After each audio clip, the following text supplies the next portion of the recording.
Kita mulai kisi-kisi untuk ujian AKL pada sore hari ini. Sebentar saja saya ingin menjelaskan beberapa hal. Assalamualaikum warahmatullahi wabarakatuh. Waalaikumsalam warahmatullahi wabarakatuh. Ini tolong diperhatikan ya, karena soalnya agak sulit gitu ya. Terus terang kalau saudara tidak memperhatikan, itu percuma saja mengikuti mata kuliah ini. Maksudnya hari ini penting banget ya, karena apa? Ujian untuk besok soalnya sangat kompleks gitu ya. Jadi case inventory dan aset ya. Jadi aset dan inventory saya jadikan satu soal ya. Satu soal. Perlu saudara perhatikan pada saat saya menjelaskan apa namanya, saudara mengerjakan aset kemarin, itu kan bergantung pada siapa yang memindahkan aset ya, atau mentransfer aset, atau yang menjual aset lah, katakan seperti itu. Sebenarnya aset itu tidak untuk dijual kalau dalam perusahaan yang konteksnya perusahaan itu memang tidak menjual aset tetap ya. Jadi maksud maksud yang di sini itu adalah aset tetap ya. Aset tetap itu tidak pernah akan dijual. Berbeda dengan inventory. Inventory itu adalah dijual ya. Jadi ini satu apa namanya? Satu hal yang berbeda. Inventory itu dijual dan apa namanya? Perusahaan itu akan mendapatkan laba ketika salah satu di antara yang membeli itu menjual inventory. Tapi aset itu tidak pernah dijual ke perusahaan lain, ya. Inventory itu harus dijual ke perusahaan lain, ya. Kalau aset tidak, maka ada empat kemungkinan, ya. Empat kemungkinan dalam soal itu, ya. Jadi saya kan membuatnya cuma satu, ya. Ya. Nah, di antara kasus-kasus yang menggabungkan inventory dengan aset itu akan ada empat kemungkinan. Ya, kemungkinannya adalah ini kan soal jadi satu ya, inventory dengan aset. Ya, kemungkinan pertama adalah di case inventory-nya itu terjadi penjualan induk ke PT anaknya, ya, induk ke PT anak. Tapi pada saat menjual aset itu juga induk dengan anaknya, ya. Saya ulang lagi, kemungkinan pertama soal itu yang keluar gitu ya, itu adalah penggabungan inventory dan aset, di mana pada saat menjual aset itu PT induk menjual aset kepada anak dan pada saat sorry ya, saya ulang lagi, dia itu PT induk menjual kepada anak, kemudian pada saat menjual aset itu PT induk menjual aset kepada anak. Kemungkinan yang kedua, ya soalnya itu bentuknya adalah penjualan inventory anak kepada induk dan penjualan aset induk kepada anak, downstream ya. Kemungkinan yang ketiga itu penjualan persediaan anak kepada induk dan penjualan aset anak kepada induk ya. Kemudian kemungkinan keempat ya, penjualan persediaan induk kepada anak ya dan penjualan aset anak kepada induk ya. Jadi ini adalah kemungkinan-kemungkinan yang bisa terjadi ya di dalam soal UTS itu ya. Yang dikeluarkan bisa kemungkinan pertama, kedua, atau ketiga, atau keempat. Bagaimana cara mengerjakannya? Oke.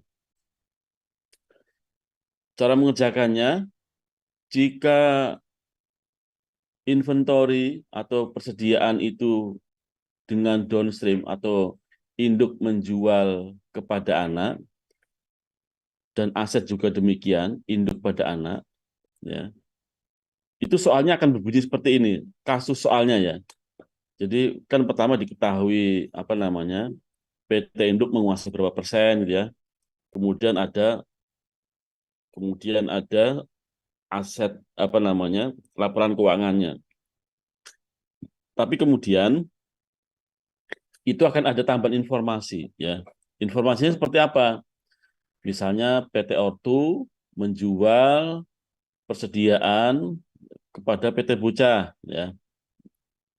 Nah, di dalam penjualan tersebut PT Bocah masih memiliki inventory pada akhir tahun ya. Jadi ini adalah persediaan awal ya, persediaan awal. Kemudian yang ketiga PT Bocah masih memiliki persediaan akhir ya. Jadi ini 01, ini 02 lah katakan seperti itu ya. Jadi maksudnya itu 01, 02. Nah, ini persediaan awal dan persediaan akhir. Dan satu lagi tambahan ya. PT Ortu menjual aset tetap kepada PT Bocah berapa rupiah, kemudian ini nilai bukunya gitu ya. Kemudian rupiahnya, nilai bukunya, kemudian nilai apa namanya, nilai manfaatnya 5 tahun misalnya. Ya. Ini soalnya nanti akan seperti ini, kemungkinan pertama.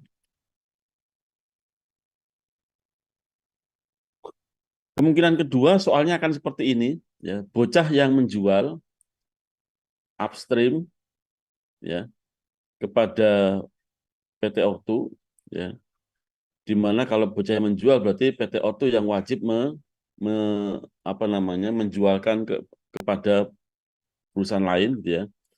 PT Ortu masih memiliki inventory di akhir tahun, ini jadi persediaan awal, kemudian yang ketiga di persediaan akhir. Nah, tambahannya asetnya downstream, ya. PT Ortu menjual aset tetap, nah ya kan. PT Ortu menjual aset tetap PT Bocah, ya. Jadi ini kemungkinan soalnya seperti itu. Nah, bagaimana cara menjawabnya? Perhatikan ini. Eh, Penghitungannya akan seperti apa, ya? Ya kan? Penghitungannya akan seperti apa? Penghitungan untuk apa namanya? Mencari consolidated net income, ya.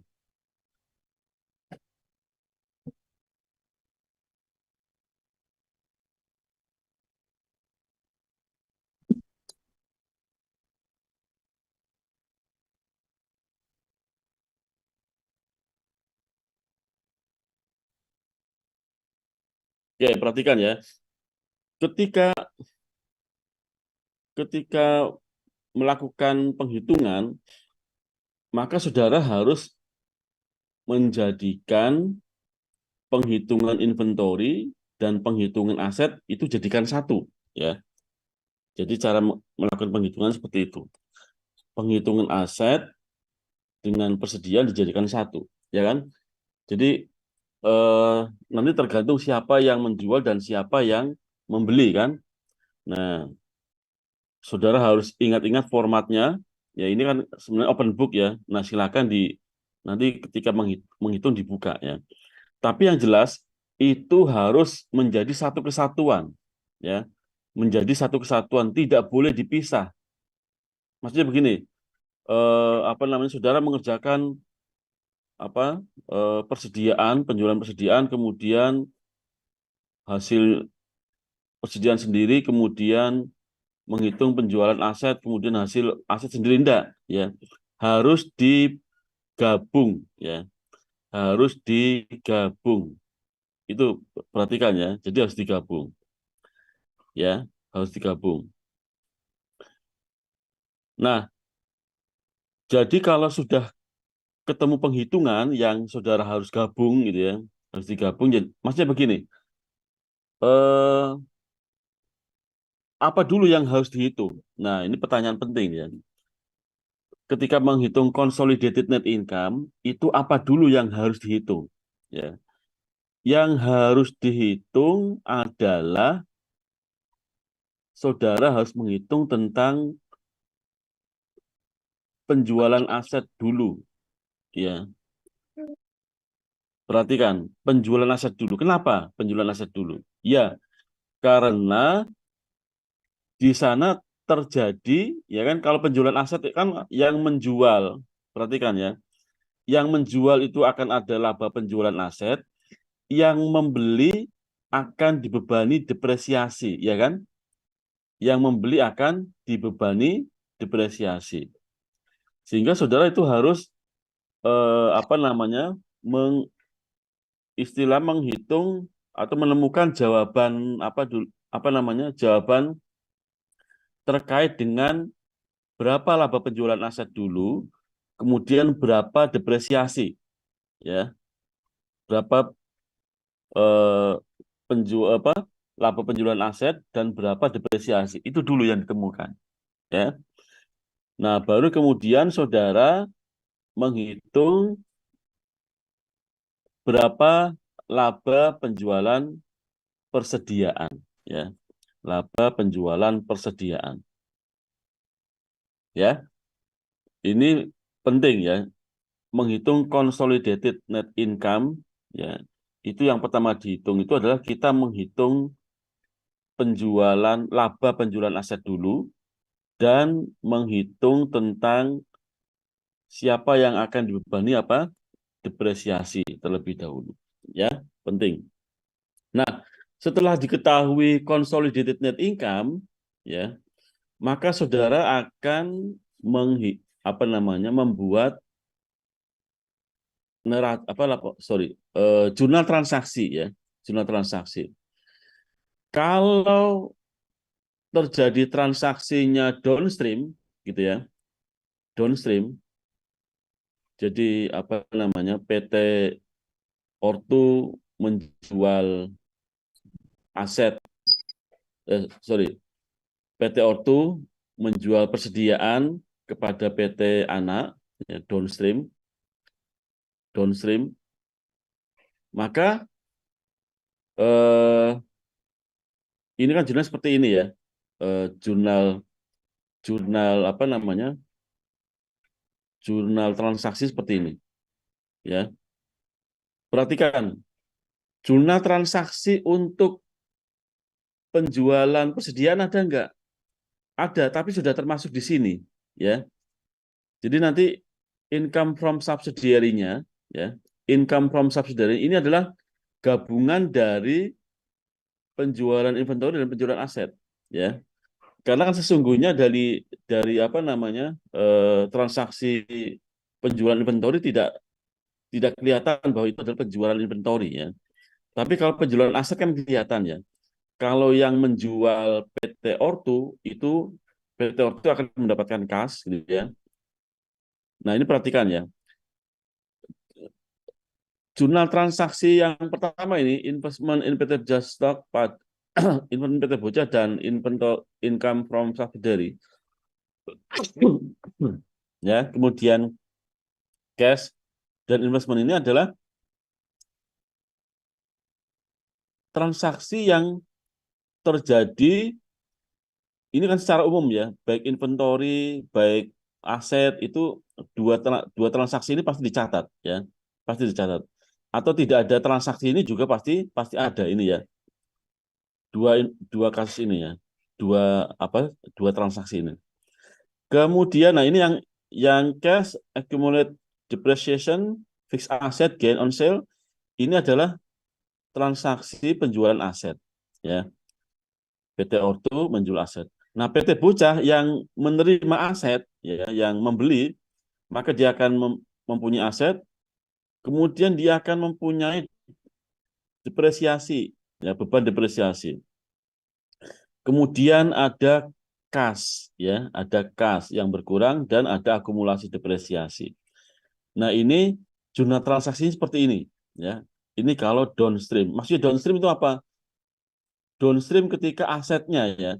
Karena kalau kalau apa namanya, persediaan itu kan secara umum jurnal transaksinya tidak ada, ya. Tapi kalau yang aset itu jurnal transaksinya ada, khusus ada, yaitu apa? Ini akumulasi depresiasi, fixed asset dan gain on sale, kemudian kalau PT Bocahnya berarti fixed asset, depresiasi, dan cash dan akumulasi depresiasi. Nah, kalau transaksinya itu upstream, yang menjual aset itu PT Anak kepada PT Bocah, ya, maka ini dua jurnal transaksi ini harus ada, gitu ya. Maka yang menerima aset itu PT Ortu, ya, beban depresiasinya dibebankan PT Ortu, cash-nya juga PT Ortu yang berkurang. Sementara PT Bocah nanti bertambah kasnya, akumulasi depresiasinya hilang, asetnya hilang, kemudian akan mendapatkan laba. Nah, ini contoh kalau saudara melihat bahwa soalnya itu yang menjual aset itu PT Anak. Saya ulang lagi, kalau yang menjual aset PT Induk itu namanya downstream, ya kasus itu namanya downstream. Kalau yang menjual aset itu PT Anak itu namanya upstream, ya. Nah, sekarang jurnal eliminasinya, ya. Jurnal eliminasinya. Jurnal eliminasinya itu juga hanya ini dijadikan satu, ya. Jadi satu. Perhatikan, ya.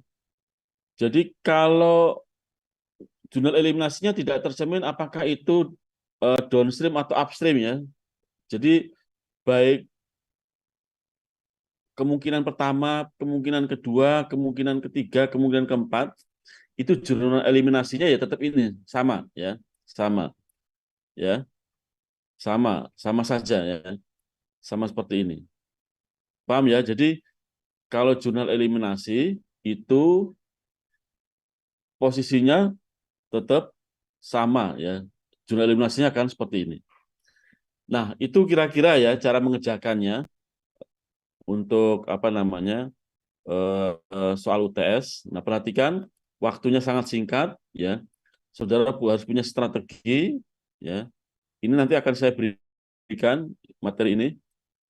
Tapi intinya adalah eh, saudara harus betul-betul pekerjaan saudara yang sudah saudara kerjakan itu dilihat lagi, ya.